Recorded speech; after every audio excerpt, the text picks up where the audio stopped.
again, it's so small. I don't really need that much. Like, yeah, I'm not asking for tons. Like, in all honesty, anywhere from between like 10 to 20 bucks is more than enough for a commercial license for something that tiny.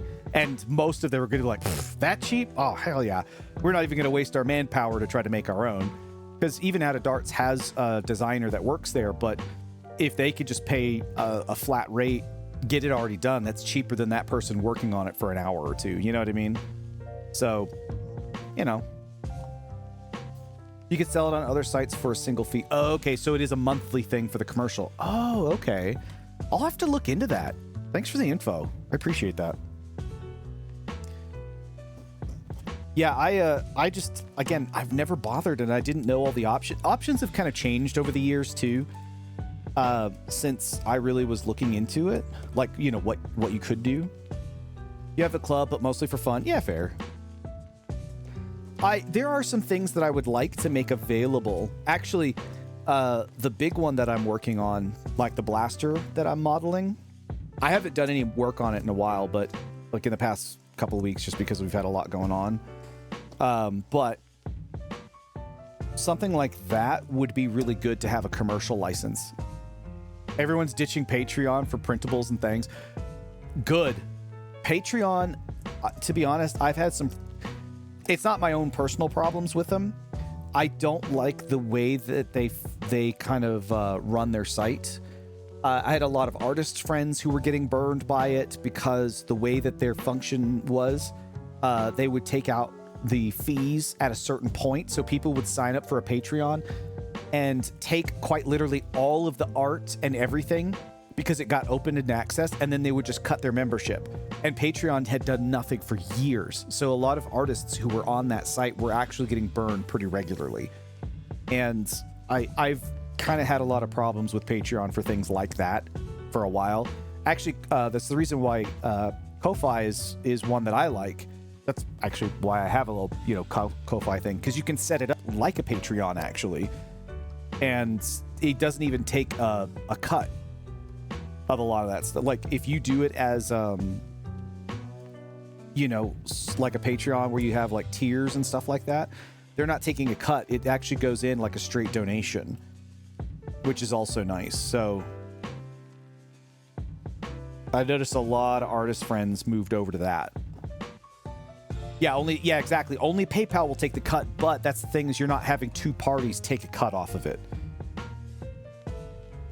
Yeah, exactly. It's the same for me. Like, it's only the only PayPal's doing their typical fees right on there. It's not but again, it's not multiple entities taking a share of it, you know, which is nice.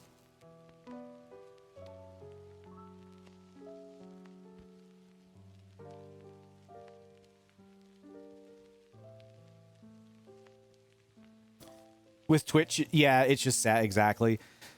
Yeah, Twitch obviously really loves to take their share, because when they're not making the profits they want, they take it from us as opposed to giving better features or making a reason to keep people. I don't really understand that mentality. It sucks because they are a good site. They're kind of one of the better ones out there for streaming, but they just can't stop taking it from us. Just odd.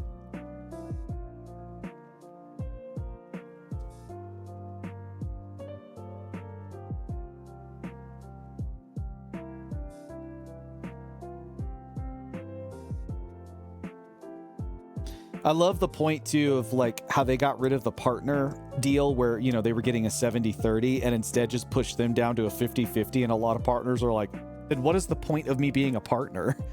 You know, because it's like, it was so absurd when they did that, and most of them started jumping ship.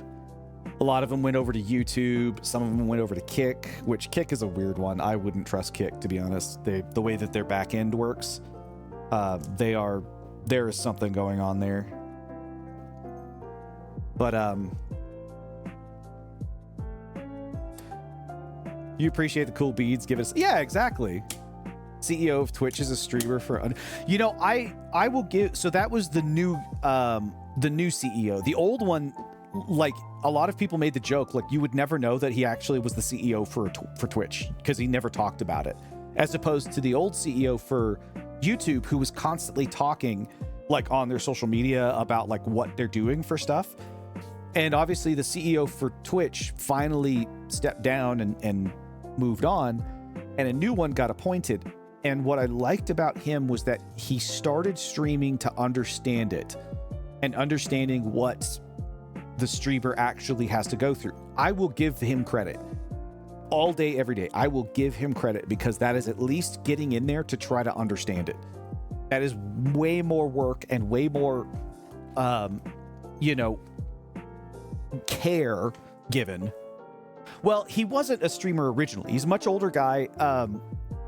I've been following along with a lot of this stuff just to kind of see what's going on. And he was like when he was in like college, he did like theater, and he originally was like, that's, I understand you guys. I was in theater, and a lot of people were joking like, okay, come on, man. You're CEO to a multi-million-dollar corporation and stuff, and owned by a multi-billion-dollar corporation. And a lot of people were giving him a hard time. But I will definitely say he has done way more than any other CEO by at least trying to step into the same shoes and see what it's like, Yeah,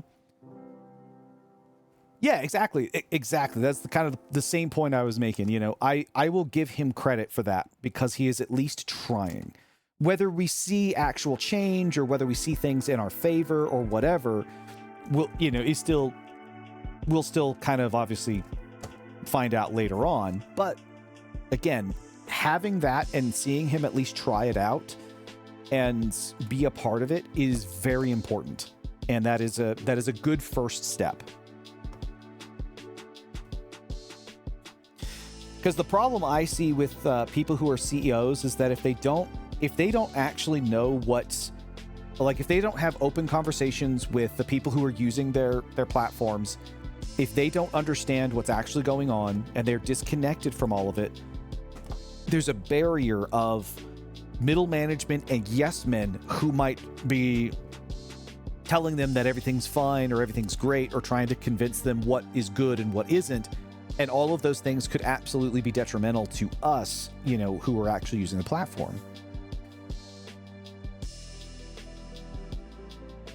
Are you saying YouTube can or can't? Because they still struggle a little bit with their streaming. Obviously, they've got some UI problems there when it comes to it. If they were to actually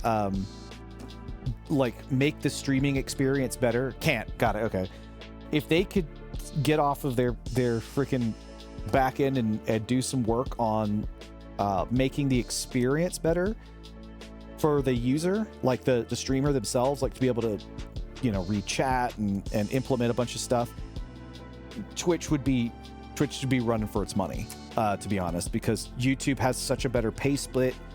It has, you can not only stream on it, but you can also post videos